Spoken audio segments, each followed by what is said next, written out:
Bienvenue sur Madame Relatable, le podcast où on parle de tout et de n'importe quoi. Bonjour à tous. Aujourd'hui, je voudrais que l'on discute d'un sujet qui se démocratise de plus en plus, mais qui a été tabou pendant très très longtemps, l'anxiété. Aujourd'hui, on ne parle plus que de ça et je pense que c'est important de prendre conscience de l'impact que ça peut avoir sur la vie d'une personne, d'un homme, d'une femme, d'un enfant. Ça a des conséquences importantes, parfois plus importantes que l'on imaginerait. Du coup, je voulais un peu aborder ce sujet avec vous aujourd'hui. Commençons par le commencement. L'anxiété, c'est quoi? D'après une définition médicale, le trouble anxieux généralisé se caractérise par un sentiment persistant d'insécurité, une inquiétude permanente et excessive qui interfère avec les activités du quotidien. L'anxiété, c'est un phénomène physiologique naturel. En réponse à un danger ou à un stress, le fonctionnement de notre organisme se modifie avec le plus souvent une accélération du rythme cardiaque, des troubles du sommeil, une augmentation de la transpiration et parfois même des difficultés à respirer, voire une mise en retrait. En temps normal, ces modifications elles disparaissent rapidement, mais lorsqu'elles deviennent trop intenses ou envahissantes, elles peuvent venir perturber le quotidien et entraîner des arrêts de travail, générer un sentiment permanent d'insécurité, et c'est vraiment là où on parle de troubles anxieux. Il existe en réalité plusieurs types de troubles anxieux: l'anxiété généralisée, le trouble panique, les phobies spécifiques, l'agoraphobie, le trouble d'anxiété sociale et le trouble d'anxiété de séparation. Et leurs symptômes, ils sont vraiment très variables d'une personne à une autre. Ça peut être de nature psychologique, donc de l'irritabilité, de l'impulsivité, une peur irrationnelle, des difficultés à se concentrer, des baisses des performances intellectuelles, une incapacité à faire des projets, une vision négative de l'avenir, tout ce genre de choses. Mais ça peut aussi être de nature physique, des troubles digestifs, des douleurs, des insomnies, des fatigues, maux de tête, vertiges et j'en passe. Et ces troubles, en fait, ils entraînent progressivement des comportements d'évitement du danger potentiel. Donc ça peut être parfois un refus de se rendre dans certains lieux, d'effectuer certaines actions, de rencontrer les autres. Donc voilà, j'en connais déjà qui vont me dire waouh, ça c'est trop moi, ça me correspond, et d'autres qui se demanderont si ça leur ressemble vraiment ou si c'est juste qu'ils en font des tonnes et qu'ils dramatisent et que ça fait partie du quotidien. Petit disclaimer, c'est un sujet qui est très très complexe. Je ne suis absolument pas médecin ou qualifiée pour faire quelconque recommandation, donc je vais vraiment partager mon avis, partager mon expérience et ce que j'ai pu lire ou écouter dans certains podcasts.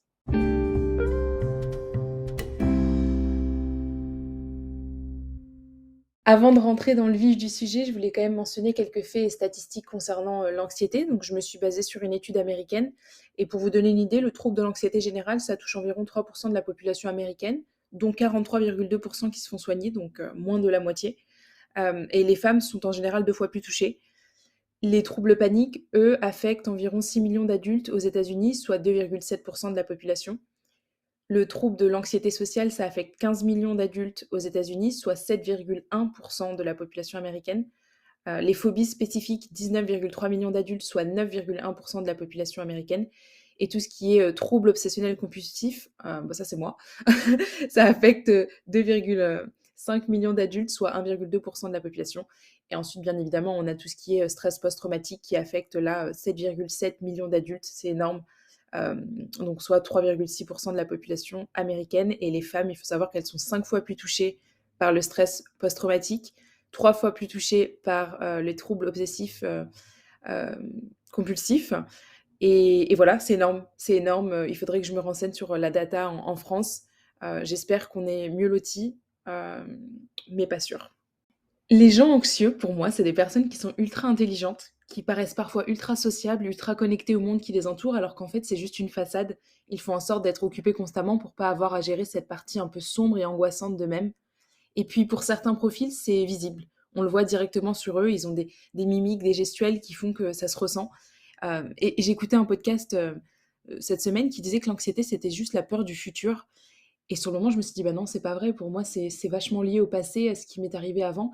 Et en fait, j'ai compris, après avoir réfléchi, je me suis dit, oui, en fait, c'est basé sur le futur, mais ça vient d'un traumatisme passé. Donc typiquement, je vais me dire: «Ah bah, il m'est arrivé ça dans le passé, ça m'a stressé et du coup maintenant dès que je peux être potentiellement face à cette situation dans le futur, je vais angoisser, je vais paniquer et je vais pas savoir comment réagir». Donc je pense que c'est super important de chercher les causes de son anxiété et de reconnaître qu'on est anxieux aussi, parce que c'est pas toujours évident et ça se traduit, pas de la même façon pour tous, d'une personne à une autre, ça peut différer. Beaucoup pensent que la solution, c'est la thérapie, le psy et basta, mais pour moi, c'est plus que ça.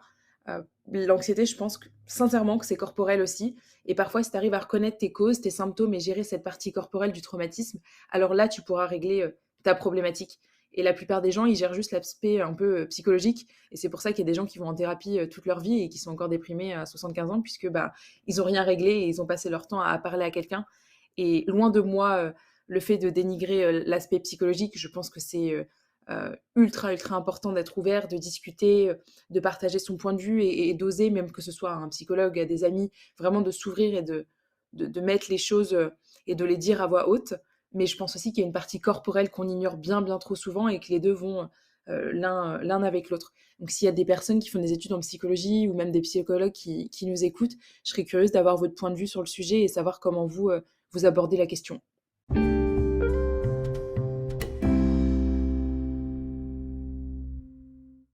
C'est compliqué l'anxiété parce que ça a des conséquences ultra difficiles sur ton quotidien que très, très peu comprennent. Je pense que tout le monde utilise le terme anxieux, stressé, à tout va, alors qu'en réalité, parfois c'est juste normal, ce sont des épisodes de la vie, on a des hauts, on a des bas, on le sait, on est anxieux, ça nous arrive, voilà. Mais il y en a pour qui c'est vraiment plus que ça. Il y en a pour qui c'est là quotidiennement et sur lequel ils ont pas d'impact, ils n'arrivent pas à gérer la chose, peut-être à un niveau 10 et puis il y en a d'autres pour qui c'est là aussi quotidiennement, mais c'est un niveau 100 et ça leur bouffe vraiment la vie. Hem Et je pense que c'est vraiment important d'enlever le côté tabou de ce sujet et de se dire que c'est pas grave. On est, plusieurs, touchés par ce trouble de l'anxiété et d'ailleurs on le voit du coup par rapport aux statistiques que j'ai données sur les États-Unis et c'est difficile parce que tu t'embourbes un peu dans un cercle vicieux. Tu te sens coupable d'être différent, de ressentir toutes ces émotions, tu te sens incompris, différent des autres, donc tu stresses encore plus. Et donc, du coup, tu vas choper un peu des mécanismes de défense en te réconfortant parfois bah, sur les médocs, sur la bouffe, sur le sport, faire du sport à outrance parce que tu es stressé par ton aspect corporel. Et donc, ça crée un stress encore supplémentaire et c'est un peu le chien qui se mord la queue. Ça peut aussi créer une dysbiose dans ton microbiote, dans tout ce qui est intestin, estomac, et ça va entraîner encore plus de problèmes du type ballonnement, constipation. Et donc, du coup, tu es dans ce cercle et tu te dis, mais qui a déclenché quoi? Comment est-ce que je fais pour m'en sortir puisque je n'y arrive pas?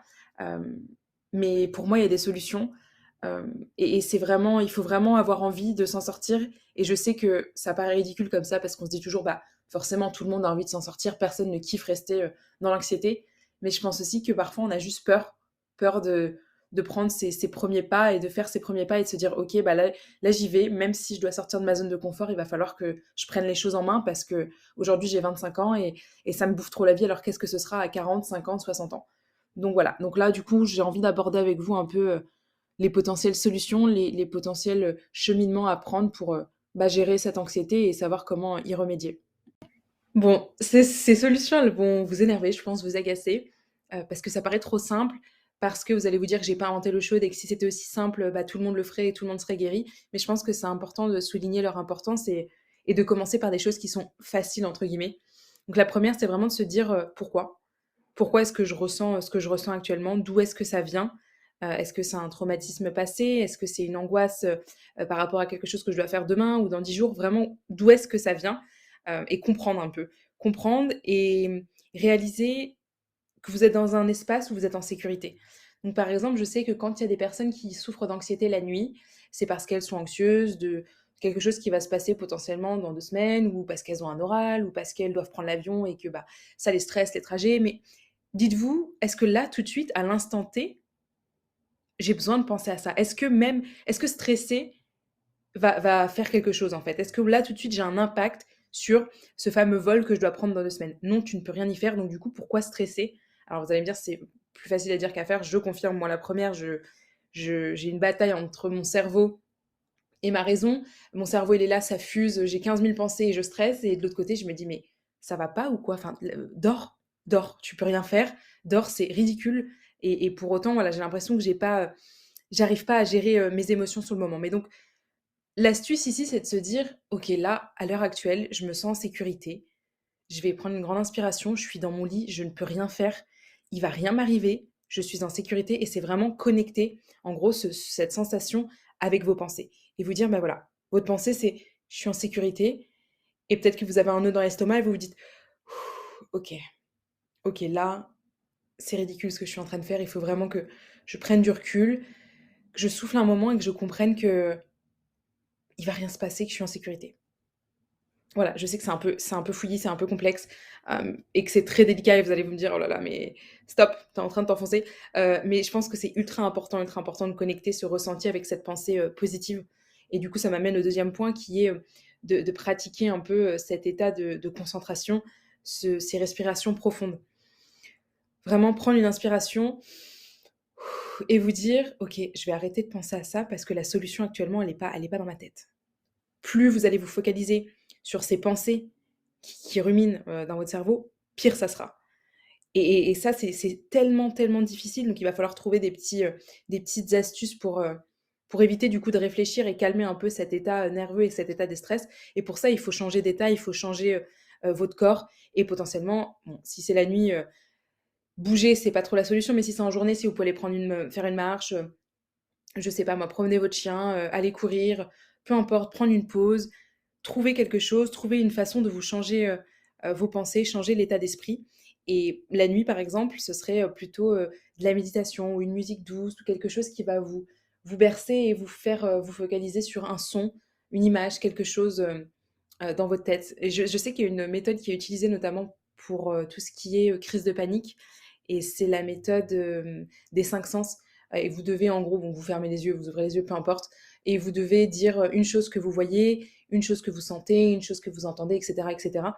Et du coup, c'est ultra important puisque ça permet un peu de refocaliser, votre cerveau et vous dire: «OK, là, tout de suite, je vois un tableau devant moi, je sens, je vous dis une bêtise, l'odeur, des pop-corn, du supermarché d'en bas, j'entends, la douche couler», enfin, peu importe. Mais vraiment, essayez de vous focaliser sur quelque chose.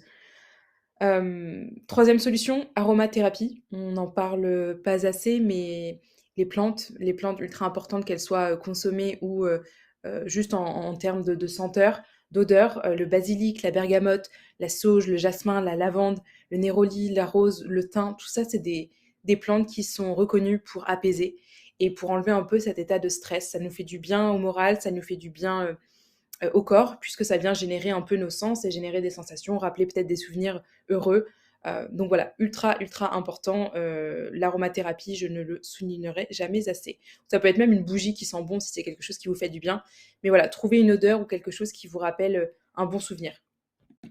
4e solution, on en a parlé tout à l'heure du coup, aller faire une marche, faire 15 minutes de yoga, mais vraiment changer son état physique, changer son corps, commencer à bouger et puis se dire: «Bah, voilà, j'en ai pas envie, je suis en stress, j'ai juste envie qu'on me foute la paix, mais pour autant je vais prendre sur moi, je vais sortir de ma zone de confort et je vais aller faire une marche, je vais aller faire 15 minutes de yoga» et pour me récompenser, j'aurai abaissé. Je sais pas, peu importe le type de récompense que vous voulez avoir.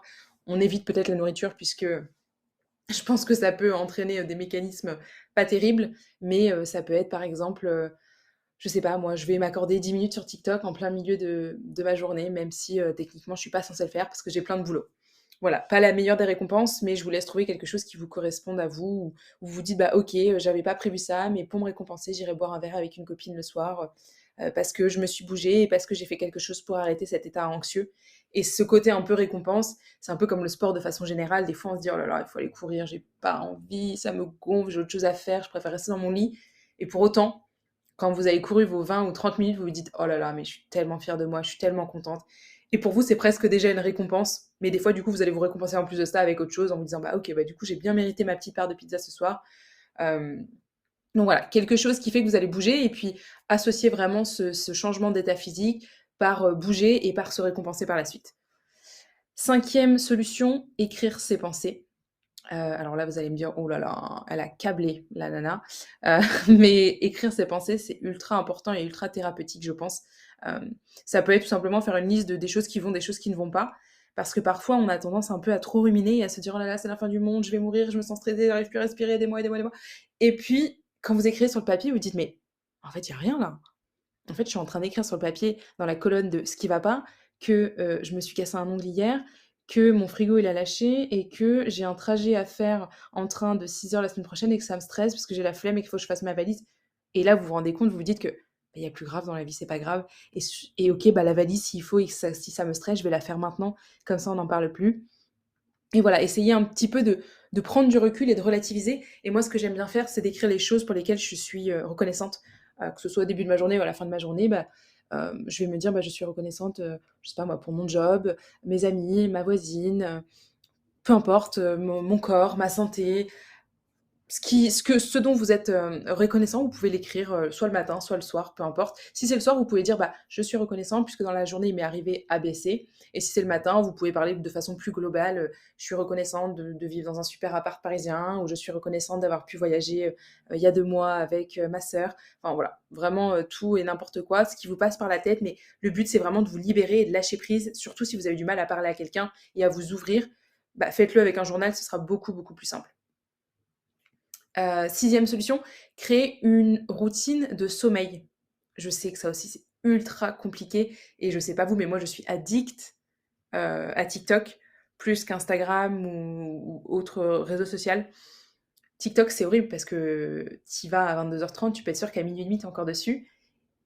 Et il y a un côté, je sais pas si vous, ça vous le fait, mais moi, je sais que quand je bosse, bah, j'ai pas forcément mon téléphone avec moi, je réponds à deux trois messages s'il faut, mais j'ai pas trop mon téléphone avec moi. Et du coup, quand je rentre le soir, il est 19h, je me fais à manger, je fais mon sport, machin, je me dis à 21h, je me pose, je regarde ma petite série, et ensuite, j'ai l'impression que je dois rattraper, finalement, tout le temps que j'ai pas passé sur mon téléphone, je dois le rattraper bah, entre 22h30 et 23h30, puisqu'ensuite, il faut aller se coucher. Sauf qu'on sait très bien qu'on n'ira pas se coucher à 23h30 et on va rester sur le téléphone pendant des heures et des heures. Et donc, c'est un peu un cercle vicieux, puisqu'ensuite, bah, on se lève plus tard, ou alors si on est obligé de se lever tôt, on est complètement déréglé, et on est de mauvaise humeur, et on a mal au bide, et enfin voilà. Donc vraiment vous dire, je vais créer une routine de sommeil, et c'est ce que j'ai commencé à faire. Je suis partie en vacances il n'y a pas très très longtemps à Malte, et j'avais dit à ma mère, tu me réveilles à 9h tous les matins. Pour moi, 9h, c'est l'équivalent de 4h du matin. Je suis une grosse dormeuse, et je suis plutôt... je suis pas du jour, et encore moins du matin. Moi, je suis plutôt créative la nuit. Si je pouvais, je vivrais entre 18h et 6h du mat. Ce n'est pas possible, malheureusement. Mais donc, du coup, je lui avais dit, ouais, tu me lèves à 9h, même si je peux dormir, c'est pas grave. Et ça m'a gonflé. Mais là, depuis, ça fait 3 semaines, je me lève à 9h et j'ai pas de souci pour me lever à 9h. Et du coup, j'arrive à me dire que, bah voilà, il est 23h30 là, faut que je m'arrête. Et si je veux passer 2 heures sur TikTok, bah très bien. Mais dans ces cas-là, je vais manger plus tôt, ou alors je vais réduire le temps de série, mais à 23h30, j'éteins. Et vous pouvez en plus, maintenant, il y a des modes sur les téléphones, notamment, je pense à l'iPhone. Il y a un mode concentration, mode sommeil, ne pas déranger, etc. Vous pouvez vous mettre des petites routines comme ça. Donc c'est ultra sympa, et ça permet un peu de couper le bruit et toutes les notifications, parce qu'on sait à quel point c'est gênant de recevoir des SMS toutes les 2 secondes, et on a du mal à arrêter les conversations. 7e solution, bah, là, du coup, ça vient un peu contredire ce que j'ai dit au-dessus, mais les réseaux sociaux, ça peut créer un état anxieux. Moi, ça déclenche 2 choses chez moi. Ça déclenche la passion, le feu, ce côté, «Ah ouais, elle a cette vie-là, moi je l'ai pas», et ça va me booster. Ça va me motiver, je vais me dire: «OK, il faut que je fasse plus d'argent. OK, il faut que je bosse plus. OK, je» ça va me motiver, ça va m'inspirer, je vais être créative, et je vais me dire: «OK, bah, c'est d'ailleurs potentiellement comme ça que ce podcast, s'est lancé», et à l'inverse, les réseaux sociaux, c'est aussi une façon de se dire, «Putain, elle a cette vie-là, quoi». Elle a cette vie-là et moi je l'ai pas. Oh, elle a ce corps-là, mais la meuf, elle passe ses journées à bouffer de la pizza, elle a ce corps-là. Et moi, je suis en galère, je cours 4 fois par semaine, j'ai pas perdu un gramme. Et donc du coup, il y a ce côté très, positif, des réseaux sociaux qu'on connaît tous, quand il s'agit de s'entraider, de partager des messages comme sur l'anxiété, ou de passer du bon temps. Mais il y a aussi ce côté très négatif de se dire: «Ah ouais, mais en fait, moi je suis pas famous sur TikTok, moi j'ai pas, son corps, j'ai pas sa baraque, je peux pas voyager, comment elle fait?» Ils ont gagné, en plus, on en voit de plus en plus des gens qui disent: «Oui, quittez votre job, devenez ABC et vous aurez 5 000 € par mois». Et c'est que des trucs qui vous disent que qui vous font dire que, ok, elle y arrive et moi j'y arrive pas, et moi j'ai pas ça, je suis une merde. Et du coup, il y a ce côté un peu ultra anxieux, ultra déprimant des réseaux sociaux. Donc voilà, c'est pour ça que je voulais l'aborder. Toutes les solutions ne vont pas convaincre tout le monde, toutes les solutions ne vont pas vous convenir, mais ça, c'est à vous un peu de faire le tri et de vous dire, bah voilà, je vais les tester une par une et on verra ce que ça donne.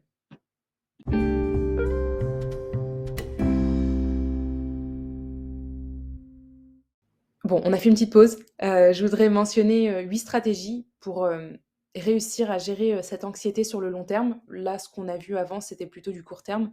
Mais l'anxiété, c'est quelque chose, si c'est quelque chose qui fait partie de votre vie de façon récurrente, c'est important de trouver un traitement, de trouver une stratégie qui va vous aider, non pas seulement à la gérer, mais plutôt à l'éradiquer. Donc ça peut être une combinaison de choses différentes, de la thérapie et de la méditation, ou c'est juste peut-être trouver ce point d'anxiété, trouver ce déclencheur un peu, et vous dire: «OK, là, il faut que ça, je le gère», et c'est à vous de voir après comment vous voulez, gérer, ce déclencheur. Et généralement, la thérapie, c'est ce qui est le plus recommandé.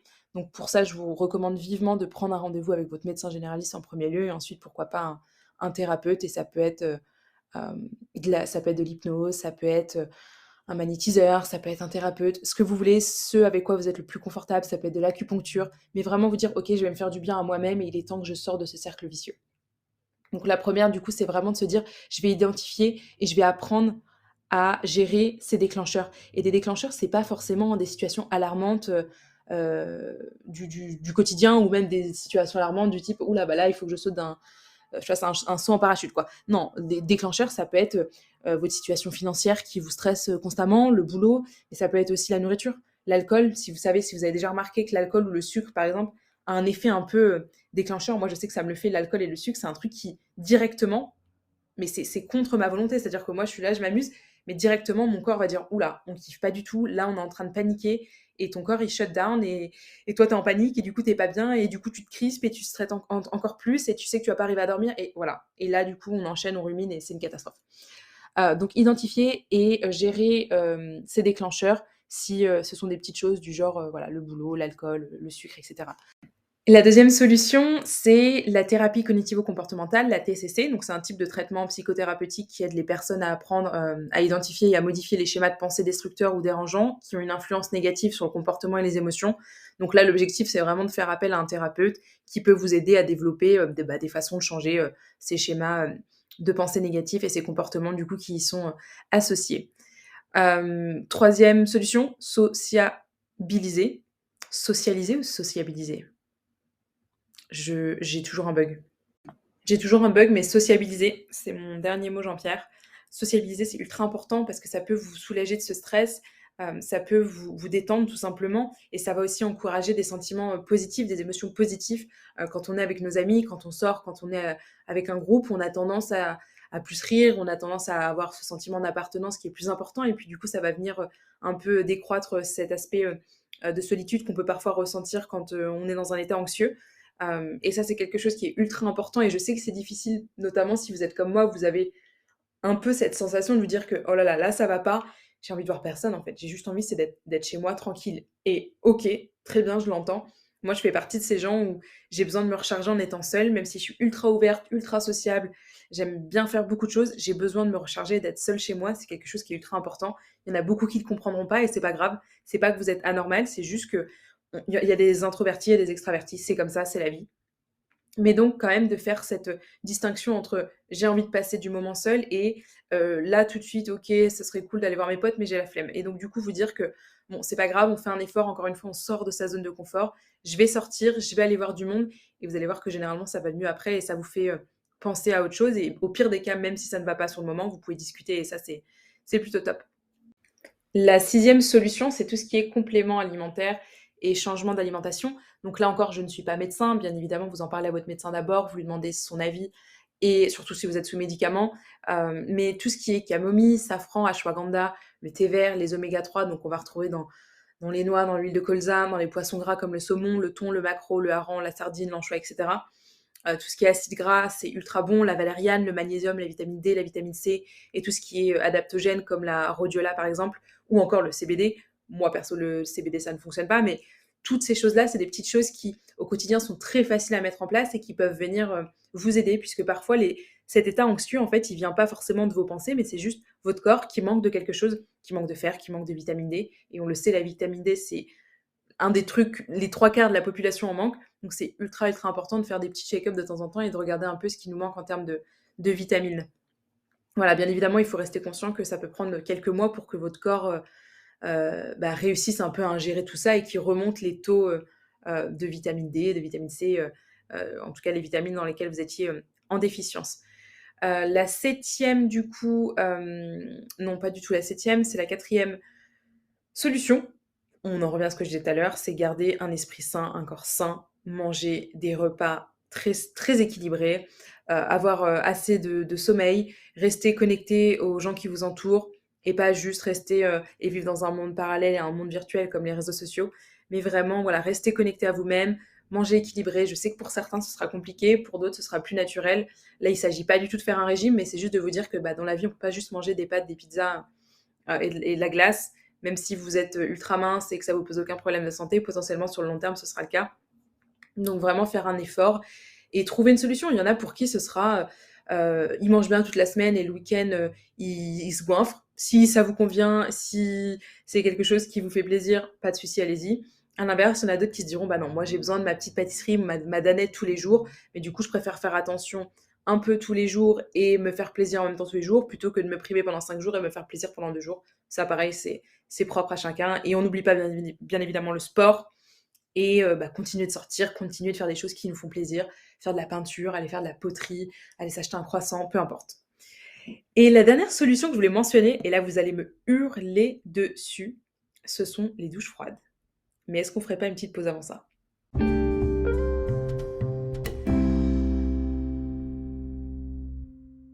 Les douches froides, je ne soulignerai jamais assez l'importance, des douches froides. Elles sont connues pour booster le système immunitaire et du coup vaincre un petit peu et combattre, les rhumes, les virus qu'on peut choper, au quotidien. Je vous avais dû le voir en plus sur, TikTok, ils en parlent beaucoup, de prendre des douches froides 30 secondes, avant la fin de votre douche ou alors même, il y en a même sur Instagram qui prennent des bains de glaçons. Alors là, vous devez vous dire il y a un boulon qui a pété dans leur cerveau, mais c'est ultra, ultra bénéfique. Ça peut vous protéger de plein de virus et ça stimule aussi les cellules sanguines et du coup, on va, vraiment combattre, tout ce qui est, infection. Et il y a une étude aux Pays-Bas qui a été menée et qui montrait qu'en gros, les gens qui switchaient, d'une douche chaude à une douche froide, ne serait-ce que pendant 30 secondes ou 60 secondes à la fin de leur douche pendant 90 jours, de façon globale, ils réduisaient de 29 leurs chances de tomber malade. Donc si vous voulez potentiellement empêcher de futurs, rhumes, de se produire, beh, vous savez quoi faire, la douche froide. La deuxième chose que je voulais mentionner, c'était, l'effet de la douche froide sur, la dépression. Alors c'est pas quelque chose qui est scientifiquement prouvé, il y a très peu de recherches, mais il y a des participants qui avaient, pris une douche froide, tous les jours pendant plusieurs mois et qui avaient, du coup, mentionné que leurs symptômes de dépression ou de grosse déprime avaient, avait diminué, avec le temps et avec du coup cette fameuse, douche froide. 3e chose, ça améliore la circulation du sang. C'est ultra important puisque ton corps, il va un petit peu en mode survie, il comprend pas pourquoi, il fait si froid d'un coup et du coup, il va travailler très dur pour maintenir, sa température de base et du coup, ça va vraiment stimuler ton corps à augmenter, le flot de circulation, du sang. Donc voilà. 4e petit point, ça va aussi augmenter ton métabolisme. Vu que ton corps, va dépenser beaucoup, d'énergie et essayer de garder sa température normale et bah, ton métabolisme, il va s'accélérer et du coup, tu vas plus être, apte à brûler plus de calories et accroître ton métabolisme. Mais voilà, pour autant, on continue de manger bien et on continue de faire du sport, hein. C'est pas une douche froide qui va vous faire, brûler, 1 500 calories de plus. Et encore une fois, ici, il y a très peu d'études et de recherches qui sont disponibles et qui montrent, ces effets. 5e petite chose, ça vous aide à réduire l'inflammation du coup et à éviter tout ce qui est, courbature. Ça va vraiment aider à faire disparaître l'inflammation et amener de l'oxygène dans le sang. Quand les vaisseaux sanguins, ils se contractent et se décontractent, ça aide, du coup à réduire tout ce qui est inflammation et courbature. Ça peut aussi aider à, altérer la perception que vous avez de la douleur. Je sais que moi, par exemple, quand je suis pas bien, quand je suis en période de stress et que c'est le moment d'aller prendre ma douche, ce que je fais, c'est que je vais prendre une douche froide à la fin. Alors, je le fais pas tout le temps. En général, je prends des douches froides entre avril et octobre. Soit c'est toute la douche est froide, soit c'est juste à la fin de ma douche 30 secondes. Donc là, actuellement, il fait pas assez chaud pour que je prenne une douche froide entièrement, mais 30 secondes à la fin et ça me calme direct. C'est comme si je me prenais une claque. C'est impressionnant l'effet que ça a. En fait, tu es tellement en panique de: «Oh, il fait froid!» que pour résister, tu es forcé de respirer et de te concentrer et tu te sens tellement bien après. Enfin, essayez vraiment. Alors moi, pour le coup, je mets vraiment la douche à 0, hein. C'est-à-dire je pousse le bouton au minimum du minimum. Vous êtes pas obligé, mais moi, ça m'aide énormément. Donc voilà en gros pour les douches. Comment est-ce que vous pouvez le mettre en place? On recommande en général de prendre une douche en dessous de 15 degrés du coup, pour que ce soit considéré comme une douche froide. Moi, comme je vous l'ai dit, c'est soit je le mets à 0, soit c'est rien. Et vous pouvez le faire pendant 30 secondes à la fin de votre douche, puis quand vous êtes prêt, 1 minute, puis quand vous êtes prêt, 3 minutes. Et de toute façon, cet été, quand il fera 40 degrés, vous serez bien content de prendre une douche à 0 degré et pensez aussi aux économies que vous faites d'eau chaude et du coup, facture d'électricité. Donc voilà. Voilà en gros pour ce qui est des douches froides et on arrive à la fin de ce podcast et il y a un dernier point que je voudrais vous mentionner, mais avant ça, on va faire une petite pause.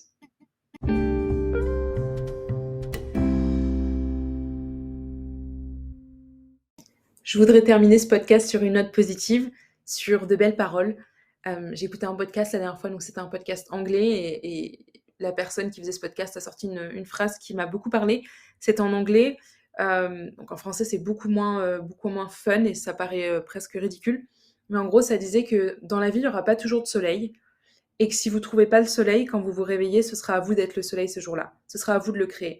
Et je sais que c'est cheesy, je sais que c'est cliché, mais c'est réel. Vous êtes votre propre maison et votre bonheur ne dépend que de vous. Et ça, il faut vraiment que vous le mettiez en tête. À partir du moment où vous avez des attentes et où votre bonheur, il dépend des autres, des actions des autres, c'est là où vous allez vous tirer une balle dans le pied et où l'anxiété et où ce côté un peu déprime, il va venir prendre le dessus. Et c'est vraiment ultra, ultra important de ne rien laisser interférer, avec votre paix intérieure et de pas, faire dépendre tout ça de quelqu'un d'autre. Sinon, c'est un cercle vicieux et on s'en sort plus parce que il faut vraiment être réaliste sur le fait que personne ne sera jamais à la hauteur de vos attentes, personne ne sera jamais à la hauteur de vos espérances. Donc vraiment, dites-vous que vous êtes votre propre maison et que si vous arrivez à être bien avec vous-même, du coup, ça sera comme si vous étiez bien chez vous, quoi et du coup, vous serez bien partout où vous allez et partout où vous allez, vous vous sentirez, chez vous et partout où vous vous sentirez en sécurité. Donc voilà et j'avais une amie aussi qui m'avait, donné une métaphore par rapport au soleil et je vais essayer de bien la retranscrire, mais en gros, elle disait que le soleil, il se levait tous les jours. Tous les jours, il est là le soleil, c'est juste que nous, on ne le voit pas puisqu'il est caché par des nuages et du coup, c'est aussi ça la vie et parfois, il y aura des nuages dans vos journées et c'est pas grave, il faut les accepter, il faut accueillir ces émotions, négatives et vous dire que, bah, si un jour on est mal, c'est pas grave parce que du coup, le lendemain, ce sera encore meilleur. Donc voilà, c'est un peu cliché, c'est un peu, peace and love, mais je pense que c'est ultra important de le rappeler et j'espère que ça vous aura parlé. J'espère que ce podcast vous aura plu, j'espère que ça vous aura aidé ou au moins, rassuré sur le fait que vous n'êtes pas seul. Moi, ma porte, elle est ouverte, j'adore échanger, je suis toujours preneuse de bons conseils, donc n'hésitez pas à venir sur Instagram, m'envoyer un petit DM, et qu'on puisse discuter, que ce soit sur mon compte perso ou sur le compte, du podcast et voilà, j'ai pas spécifiquement parlé de moi ici, mais sachez que j'en souffre au quotidien, c'est une bataille sans fin. Il y a des jours avec et il y a des jours sans et c'est pas grave, c'est OK, c'est la vie, c'est ça être humain et dans 100 ans, bon pas dans 100 ans parce que je serai plus là, mais quand ce sera le jour pour moi de quitter cette terre, je me dirai que c'est pas grave, que j'aurais quand même vécu une belle vie et que comparé à certaines autres personnes, j'aurais ressenti les choses avec une intensité tellement forte que je me dirais que c'est ça la vie, c'est ça de vivre. Donc voilà, si la moi qui parle actuellement écoute ça quand elle est anxieuse ou déprimée là, tout le discours que je viens de vous faire, je pense que j'aurais envie de me gifler. Mais aujourd'hui, je suis dans un bon mood, je suis contente, j'ai passé une bonne semaine et du coup, je suis positive et j'ai envie de vous partager cette positivité. Donc voilà, je vous souhaite de passer une excellente journée. Je vous laisse, m'envoyer un petit DM sur Instagram au plaisir d'échanger et de noter ce petit podcast et je vous dis à très, très vite, potentiellement à dimanche pour un récap de l'actualité people de la semaine. Très belle journée à vous. Ciao, ciao.